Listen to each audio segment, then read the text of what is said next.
Problem में ही solution होता है। हम क्या कर रहे होते हैं, प्रॉब्लम से दूर भाग रहे होते हैं। अब इसको ध्यान से समझना। दो लोग हैं, एक ही कॉलेज में गए हैं, मान लो एक इंजीनियरिंग कॉलेज में गए, टॉप कॉलेज नहीं है, ये मैं एग्जांपल इसलिए ले रहा हूं क्योंकि बहुत इंजीनियरिंग कॉलेजेस हैं, भरे पड़े हैं इंडिया में।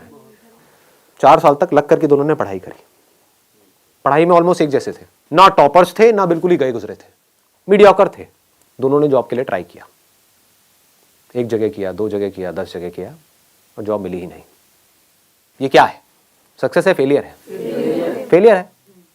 4 साल कुछ नहीं किया, 4 साल वेस्ट हो गए, पैसा भी वेस्ट हो गया, हर तरफ से स्ट्रेस क्रिएट हो रहा है। तो क्या हुआ, एक बंदा डिप्रेशन में चला गया, उसने कहा मैं तो फेल हो गया लाइफ में, अब मेरे बस का कुछ नहीं है, मुझे नहीं समझ आ रहा। और उसने क्या कहा, अब मुझे जो भी जॉब मिलेगी जैसी मिलेगी मैं कर लूंगा, ना से तो हाँ है। तो क्या हो रहा है, वो फ्रस्ट्रेटेड है क्योंकि वहां से ना तो पैसा ज्यादा आ रहा है, काम भी अपनी पसंद का नहीं कर रहा है, और घर वाले भी अच्छे तरीके से उसको सुना रहे हैं based upon his past failures, उसको खुद को भी बार बार अपने पास्ट फेलियर्स याद आ रहे हैं, तो नीचे धंसता ही चला जा रहा है। इसको बोलते हैं रॉन्ग थिंकिंग। ऐसे ही होता है ना। ये मैं एग्जांपल यहाँ पे इंजीनियरिंग का दे रहा हूँ, यहाँ पे आप किसी रिलेशनशिप को भी रिलेट कर सकते हो कि रिलेशनशिप में घुसे, सबके अगेंस्ट जा करके, और फिर ये हुआ और सब कुछ ही खराब होता चला जा रहा है, रिलेशनशिप डिवोर्स तक की नौबत आ गई, तो आदमी कैसे डिप्रेशन में जाता है, आदमी या औरत व्हाटएवर।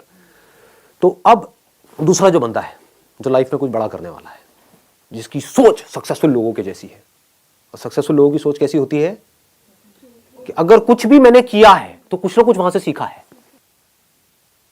ऐसा कोई काम नहीं है जो आपने लाइफ में किया हो और उसका आपको कोई बेनिफिट ना हुआ हो, इम्पॉसिबल। अच्छे से अच्छा, बुरे से बुरा। होता क्या है, हम पहले ही अपने माइंड में सोच करके बैठे होते हैं कि मैं ये काम इसलिए कर रहा हूं जिससे कि ये होगा, वो हो गया तो मैं खुश हूं, नहीं हुआ तो मैं दुखी हूं। इसको नैरो माइंडेड अप्रोच बोलते हैं, इसको मैकेनिकल थिंकिंग बोलते हैं। समझ गए ना? हाँ, अब मैं ये नहीं कह रहा कि गोल सेटिंग नहीं करनी है, गोल सेट करो, बट अगर वो गोल अचीव ना हो तो अपने दिमाग को खुला रखो। That is called open minded thinking. ये नहीं कि एक चीज नहीं हो रही है। फॉर एग्जाम्पल, आप यहां पर कोई कील ठोकने की कोशिश कर रहे हो और वो कील नहीं ठुक रही है, तो ये नहीं कि वहां पे लगे रहो, नहीं मैं तो ठोक के रहूंगा, मैं तो ठोक के रहूंगा, मैं तो ठोक के रहूंगा। अबे समझो, शायद आप कोई गलती कर रहे हो, शायद वो कील आप अगर हल्का सा साइड में करो तो वहां पर लोहा नहीं है, जैसे दीवार के अंदर होता है ना, एक बीम होता है, तो वहां पर लोहा है, तो कील वहां पे अंदर जा नहीं रही है। तो क्रिएटिव थिंकिंग किसे कहेंगे, थोड़ा साइड करके देखता हूं ना, समझ गए, वहां पर कोई बीम नहीं है, ठोका कील अंदर। तो क्रिएटिव थिंकिंग समझो क्या होता है। अगर मैं उस बंदे की जगह होऊंगा, मैं कैसे सोचूंगा, मैं अगर अपने आप को उस जगह पे रखूं तो हाँ मजा आ गया यार, मतलब 4 साल यहां पर मैंने लगाए और मुझे जॉब नहीं मिली, तो मजा आ गया, इससे बढ़िया क्या हो सकता है। इसका मतलब जॉब का तो ऑप्शन ही मेरे लिए बंद हो गया। मतलब समझ रहे हो कितनी बड़ी चीज है। It's not a small thing कि मैं अब चाहूं भी तो मैं नौकरी नहीं कर सकता, क्योंकि मुझे ढंग की नौकरी मिलेगी ही नहीं, और जो नौकरी मिलेगी वो करने लायक ही नहीं है। तो चलो कुछ सोचता हूं, देखता हूं मैंने क्या सीखा है। 4 साल तक हॉस्टल में मैं रहा हूं, इंजीनियरिंग कॉलेज में पढ़ा हूं। अब मुझे क्या समझ आया वहां पर रह करके कि जो हॉस्टल्स हैं वहां पर एक बहुत बड़ी प्रॉब्लम है जो मैंने फेस करी है, कि मेरे हॉस्टल के अंदर कोई भी जो मेरे को डे टू डे यूज के लिए चीजें चाहिए होती थी, दारू, सुट्टा और गांजा के अलावा, तो ऐसी जो चीजें मेरे को चाहिए होती थी डे टू डे यूज के लिए, चाहे फिर वो टूथपेस्ट हो, साबुन हो, ये हो, वो हो, क्योंकि हॉस्टल में जो लड़के होते हैं या लड़कियां होती हैं, उनकी जो नीड्स हैं वो बहुत अलग होती है उन लोगों से जो नॉर्मली घर में रहते हैं। और ये प्रॉब्लम सिर्फ मेरे हॉस्टल में नहीं थी, मेरे आसपास में पूरा का पूरा जो कैंपस एरिया है, वहां पर कोई भी ऐसी शॉप नहीं थी जहां पर मैं जाऊं और एक ही शॉप से मेरे को सब कुछ वो मिल जाए जो मुझे चाहिए। मतलब कि 4 अलग अलग दुकानों पे जाना पड़ता है। एक दुकान यहां है, एक दुकान 1 किलोमीटर दूर है, एक 2 किलोमीटर दूर है, एक 3 किलोमीटर दूर है, और ज्यादातर जो लोग होते हैं हॉस्टल्स में उनके पास कन्वेंस भी नहीं होता है, तो वो सब उठा उठा करके सामान लाना पड़ता है। मतलब कितनी प्रॉब्लम्स मैंने फेस करी है, मैंने फेस करी है ये प्रॉब्लम्स। आप समझ गए ना?